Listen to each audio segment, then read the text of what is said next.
Willie D Live. Let's go back to what you said about being vocal and just basically saying what's on your mind when you. Let's go back to the moment you was in. I think you was in the boardroom or whatever, and you spoke about the Bonnie and Clyde song and saying why Jay-Z was biting Pac or whatever. Do you ever worry about your safety when you make these type of statements, man? Because you expose a lot, and like you say what's on your mind. You say what's on your heart. You wear your heart on your sleeve. Are you ever concerned about your safety? I'm always concerned, of course. Statements? I mean, I don't fear shit. You know what I'm saying? I don't fear shit. The worst thing they could do is kill me, right? That's pretty bad, though. That's the worst they could do. Right? Yeah. So, like yesterday, I seen Pastor Troy. He like, man, they ain't get you yet, man. I said, nigga, them New Orleans niggas will get you before they get me. He's like, hey, that shit rung a bell for him. Nigga, like, all I'm doing is talking my truth. If you want to harm me for telling my truth or what I go through or telling you that a bunch of these niggas are successful because they undercover homosexuals, if they that mad at me because that's what they are, so be it. But nigga, I will kill you before you kill me.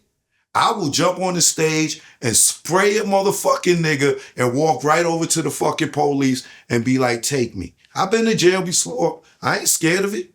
You know what I'm saying? So the shit that I say is the shit that motherfuckers are scared to say, but they fucking feel the same way.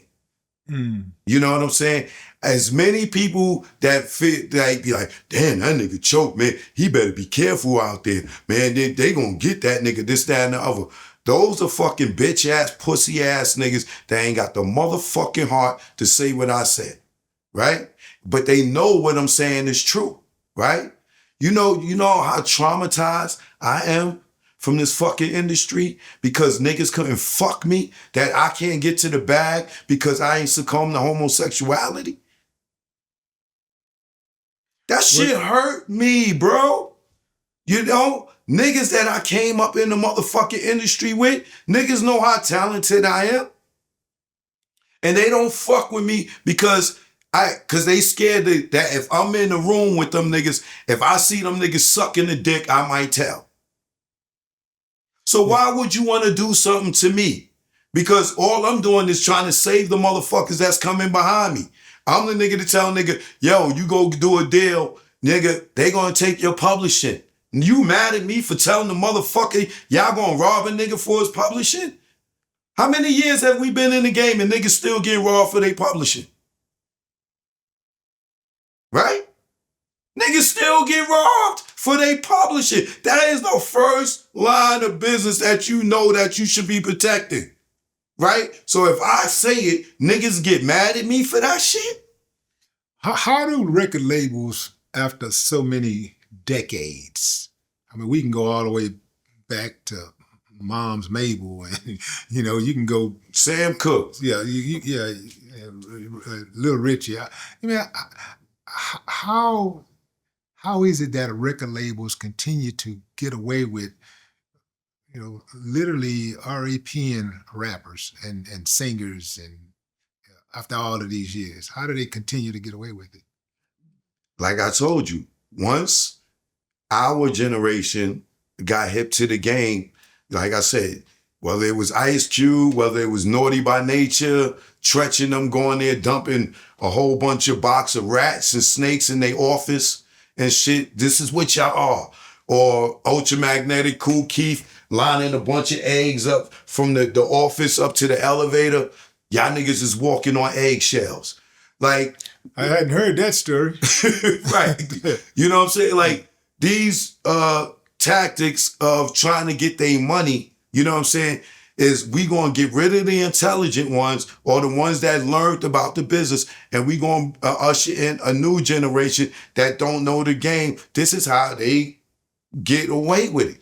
But unless our peers learn, right? And then they start robbing their own. Well, how is it that they're consistently able to get away with that with black artists, but it seems to me that like they actually they embrace teaching the white artist and other artists Because about the they game. not, because that's their culture. Okay. That's their culture. That's their people, right? You ain't gonna rob your people in here, right? You gonna make sure everybody's taken care of fairly, right? But somebody else and that you don't know, you might take advantage of them because they don't know no better. Unless you just got that type of integrity in your heart. But they not gonna rob their own people. This is why Michael Jackson couldn't say Jew or kike on his shit, right? They got mad at him for it, but we could say nigga, nigga, nigga, nigga, nigga all day, and we could kill each other all in our music, and they'll put it out. But as soon as we say something about Jewish people or something like that, you're Kanye. That's why Kanye just pushing the envelope, right? Oh, I can say nigga, nigga, nigga all day, but let me say something about you. Let me put on the swastika and just to see what they gonna do and what they do. They shut them down. You can't do that. But I can say nigga, nigga, nigga all day. Culture vultures. They don't give a fuck about us. They want to rape us. This is why streaming is 1 for you, 1 for me. 2 for you, 1, 2, 2 for, it ain't them niggas 4, 8, 12 for me. 3 for you, motherfucking 12, 24, 36 for me. Is it hypocritical for black folks to complain about others using the N-word and they use it so frequently? Yeah.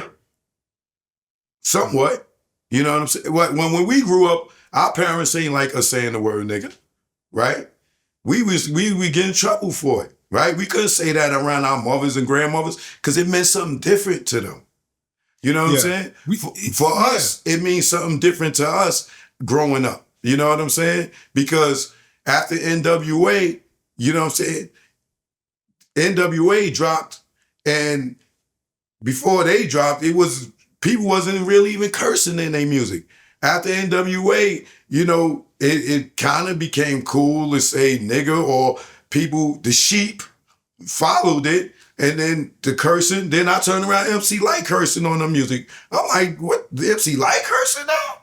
You know what I'm saying? But you know what I well, as far as the N-word is concerned, you know, when I grew up, as hood as I was and the environment that I grew up in was, my mama didn't use the N-word. And she didn't even when she watched television and watched white folks on TV, she never used derogatory words to describe white folks. Right. So that's why, like, the trip, his was the trip part about it though. When I was growing up, I never used those type of words to describe white folks. But I picked up the N-word because of the environment that I was in outside of home. Mm-hmm. So I peppered my music with the N-word. Mm-hmm. But as I got older, I realized, man, you know, how it was really like, it was anti-productive. I realized that, and I really started really internalizing that word, man. And I grew to really despise it. And even so, I still would use the word, but when I say the word, it ain't no term of endearment. Right. If I call you a N-word, right, I am looking at you as a despicable piece of, you know, that's how I look at it. Right.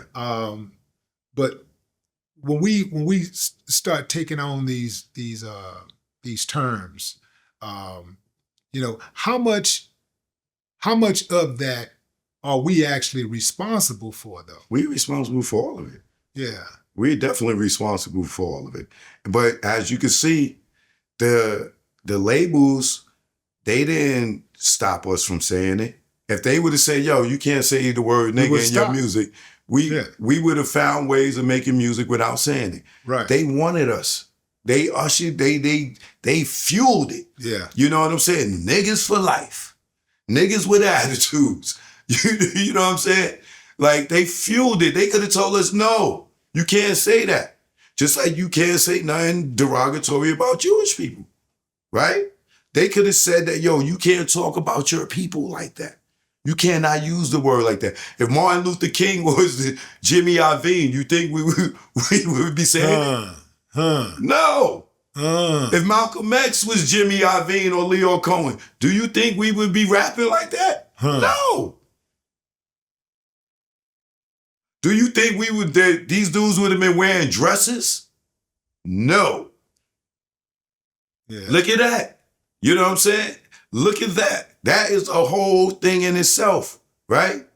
Like, you ain't never, in the 90s, you ain't never seen, you would have never got DMX to wear a goddamn dress. You would have never got Willie D to wear a goddamn dress, right? Never, right? Yeah. But you see Young Thug wear a dress. You see CeeLo Green wear a dress. You know what I'm saying? But why? So they could crack through the fucking ceiling. You know what I'm saying? But you would never do it. This is why you would never be who or reach the levels that they are. And they don't niggas make them niggas more talented than you.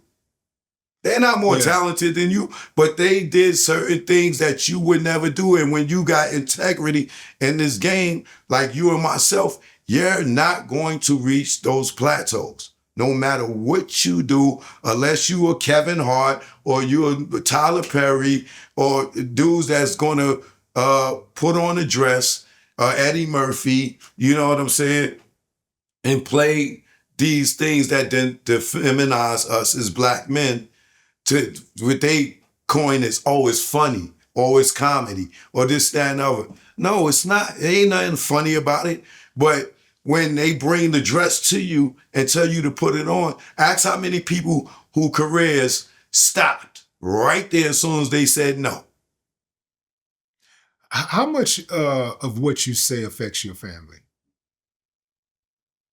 It don't affect my family how? Yeah, financially. No. In terms of, well, I never even thought about the financial part, but I'm just talking about I have a guy that say to me, socially, I don't involve my family in this. You know what I'm saying? At all. My family, they live a life on their own. But we live in an era where people cross those boundaries all the time. They don't care about if they find out, oh, choke, no jump. I got a dude, Gene Dale, to talk about my mother being a crackhead all the time. Your mother was a crackhead. You know what I'm saying? This, that, and other. Okay, so what? And I took my mother up on the Breakfast Club when I did it, right? When I took my mother up on the Breakfast Club when I did it and let her tell her story. My mother been clean over 30 years. You know how many people my mother got clean? Like, you know what I'm saying? That's on their 20th year, on their 10th year, on their 5th year. You know what I'm saying? People may sit there and talk about my family or whatever. Yeah, it may affect them, but do it bother me none? No. Does it bother them? Bother my family? My mother don't give a fuck what they say. Is your mom a social worker now? Now, she works in helping people in Narcotics Anonymous. And she's been doing that 30-something years. You know what I'm saying? Hey, where do you get this defiant truth spitter spirit from? You know, Growing up not having shit. Right? Opening the refrigerator and the shit looking back at me. Ain't nothing in it. I don't think I never heard anybody describe it like that. And so I guess I opened up the refrigerator and shit looked back at me a few times. Yeah, it ain't nothing in it, right? Yeah, right. But you didn't understand back then that was poverty. Yeah. Because you still went outside and played with your friends and had a goddamn great time. And came upstairs and may not have nothing and just went over to the school and got some free lunch. Yeah. You know what I'm saying? So when you tell me that I gotta succumb to homosexuality to get a bag, nigga, I'm the nigga that grew up with roaches, right? I'm the guy that grew up that didn't have nothing. So the fact that I have something today, I don't need millions. You know what I'm saying? Because I'm the guy that grew up with Christmas. It's nothing in the living room for me. For none of us.